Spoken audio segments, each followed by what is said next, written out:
নাটক কম করো প্রিয়, চাপালে একটু কম মারো। এমন ভাবে চাপা মারো না যে মানুষ বুঝে যায় তুমি গোল মারছো, চাপা মারছো, চাপা বাজি করছো। হ্যাঁ, তুমি যেটা পারো, তুমি যেটা বিশ্বাস করো, তোমার যেটা সম্ভব, তুমি সেটাই বলো। তার থেকে বেশি বলো না, আবার না বলেও থাইকো না। অতএব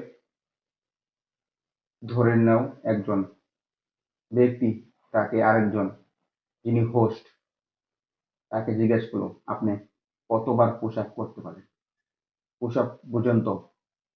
হ্যাঁ, ব্যায়ামের একটি পদ্ধতি, যেটা বুক ডাউন বলা হয়।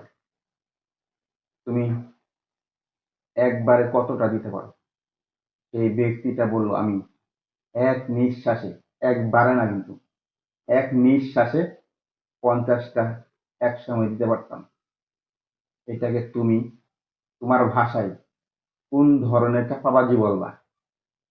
চাপাবাজির তো একটা লিমিট আছে, লিমিট ক্রস করে ফেলেছে।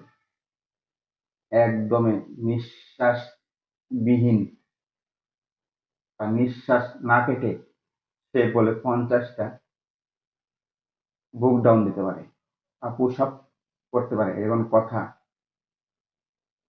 তাহলে তার নিঃশ্বাসবিহীন শরীরটা বা নিঃশ্বাস না কেটে কতক্ষণ থাকতে হয়েছে?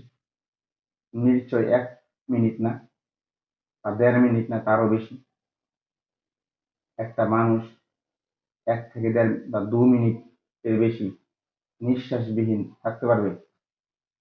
থাকতে পারবে না, থাকার কথাও না।